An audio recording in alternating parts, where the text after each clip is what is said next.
Hello বন্ধুরা, welcome to physics পাই।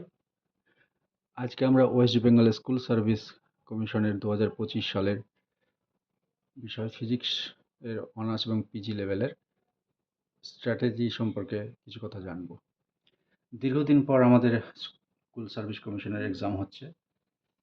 তো যদি আমরা কোয়েশ্চেনের প্যাটার্ন দেখি, তো সেখানে 55টি এমসিকিউ কোয়েশ্চেন্স থাকবে। এমসিকিউ কোয়েশ্চেন্স থাকবে। এখন 2025 সালে মোটামুটি বিভিন্ন ধরনের কম্পিটিটিভ এক্সাম দেখে আমরা বলতে পারি যে এই এমসিকিউ কোয়েশ্চেনগুলো কিন্তু খুব একটা সহজ হবে না, অর্থাৎ অনলাইনার কোনো আনসার হবে না। তো ধরা যাক, যদি আমরা এই 55টি কোয়েশ্চেনকে ভাগ করতে পারি, অর্থাৎ আমরা মূলত তিন টাইপের হয়তো কোয়েশ্চেন দেখতে পাবো। নাম্বার ওয়ান, যেটাকে আমরা বলি মাল্টিপল চয়েস টাইপ কোয়েশ্চেন্স বা এমসিকিউস। দুই নম্বর, আমরা সেখানে কিছু পরিমাণ হয়তো মাল্টিপল সিলেক্ট বা মাল্টিপল সিলেকশন টাইপ কোয়েশ্চেন্স দেখতে পাবো। মাল্টিপল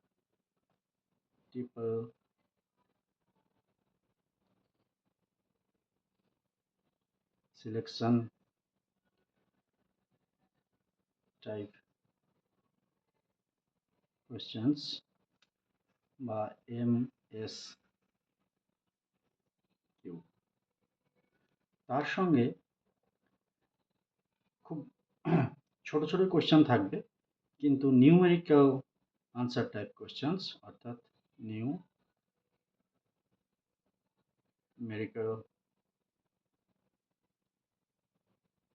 আনসার টাইপ কোয়েশ্চেন্স বা এনএটি টাইপ। এখন ধরা যাক যে কোনো পরীক্ষায় কিছু পরিমাণ সিম্পল কোয়েশ্চেন্স থাকে। তো আমি ধরে নিচ্ছি আমাদের সুবিধার জন্য যে এখানে 30 থেকে 35টা মাল্টিপল চয়েস বা সিঙ্গেল একটা চয়েস আনসার টাইপের কোয়েশ্চেন থাকতে পারে। দ্বিতীয়ত, এটা 10টা মোর অর লেস, এবং এখানেও 10টা, অর্থাৎ টোটাল 55টা কোয়েশ্চেন্স থাকতে পারে। এটা আমরা পুরো রাউন্ড ফিগারের জন্য 35টা, 35, 10, 10। ওকে, এবার এই 1 নম্বর ক্যাটাগরির যে কোয়েশ্চেন্সগুলো আছে, সেগুলো মোর অর লেস যারা মোটামুটি প্রিপারেশন নেয় তারা সেগুলো অ্যান্সার করতে পারে। 2 নম্বরের কোয়েশ্চেনগুলো করাটা অনেকটাই টাফ, এবং নিউমেরিক্যাল যেগুলো আমরা বিভিন্ন ধরনের এক্সামে দেখি, যে আনসারটা ডেসিমালের পর 1 ঘর, 2 ঘর, 3 ঘর, 4 ঘর পর্যন্ত আনসার মেলাতে হয়। তো এই টাইপের কোয়েশ্চেনগুলো করাটা খুব হার্ড। অর্থাৎ যদি আমরা মেরিট লিস্টে বা র্যাঙ্ক করতে চাই, বা ভালো রেজাল্ট করতে চাই, বা কাট অফ মার্কে অনেক বেশি পেতে চাই, তো 1 নম্বর অপশানটাকে তো আমাকে করতেই হবে। সেই সঙ্গে 2 নম্বর, যদি এমএসকিউগুলো ভালোভাবে করতে পারি, অর্থাৎ একটা কোয়েশ্চেনের একাধিক আনসার হতে পারে। আমরা নিশ্চয়ই আলোচনা করব আমাদের পরবর্তী লেকচারে। তাহলে আমাদের নাম্বার আরও ভালো হতে পারে। এবং সেই সঙ্গে যদি আমি 3 নম্বর অপশানগুলো ঠিক করে করতে পারি, অর্থাৎ যেগুলো নিউমেরিক্যাল আনসার্স থাকে, সেইগুলো করলে আমার আরও বেটার রেজাল্ট হতে পারে। এবং এই 2 এবং 3ই আমাদের মেরিট লিস্টে র্যাঙ্কে অনেক ওপরে নিয়ে যেতে পারে। সো 1 তো আমাকে করতেই হবে, সেই সঙ্গে 2 এবং 3, তবেই আমরা ভালো একটা র্যাঙ্ক পেতে পারি। তো তার জন্য আমাদের প্রথমেই যে কোনো টপিক সিলেবাস নির্ধারিত সিলেবাস অনুযায়ী আমাদের পড়াশোনা করতে হবে।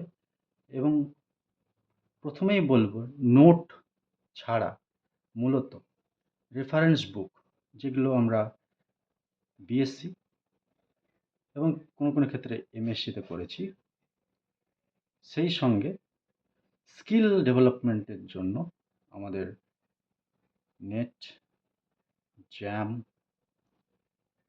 জেস্ট, গেট এবং আরও বিভিন্ন ধরনের যে ন্যাশনাল এক্সামগুলো হয়, সেই কোশ্চেন টাইপগুলো বেশি বেশি বেশি করে প্র্যাকটিস করতে হবে।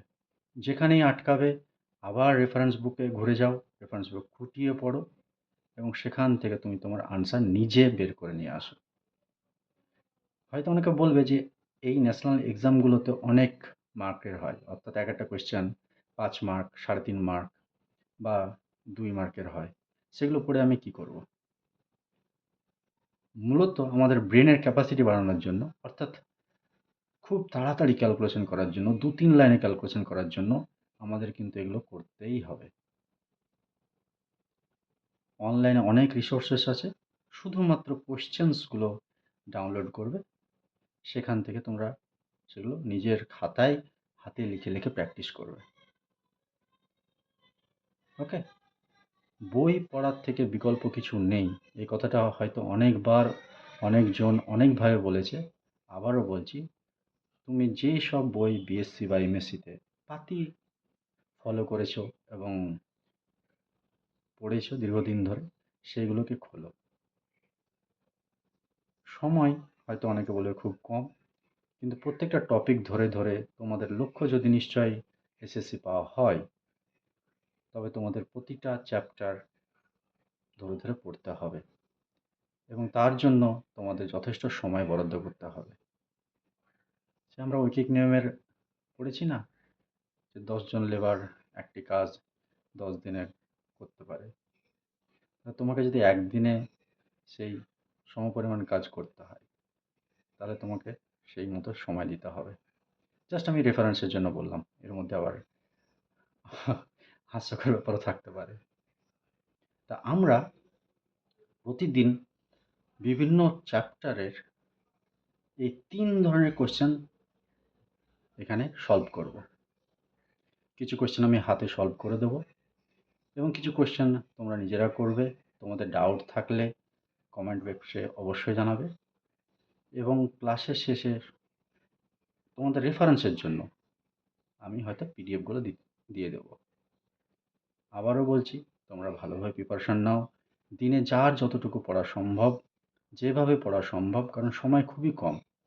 60টা দিন আমরা বাকি সব কিছু ভুলে গিয়ে, মানে পরীক্ষা সম্পর্কের বাইরে বিভিন্ন বিষয় যেগুলো চলছে মিডিয়াতে, সেগুলো ছেড়ে দিয়ে আমরা প্রিপারেশনে যদি ফোকাস করি, শুধুমাত্র যদি লক্ষ্যটা ঠিক রাখতে পারি, তাহলে ফিজিক্স এর পরীক্ষায় অনেকটাই ভালো করার সম্ভাবনা থাকে। রিটেন পরীক্ষাটা আমাদের নিজের কাছে, সো আমরা রিটেন নিয়ে আপাতত ফোকাস করি। তারপর পরের ধাপগুলো আস্তে আস্তে আমরা দেখব। ঠিক আছে? So best of luck and once again welcome to our channel Physics Pie. Okay.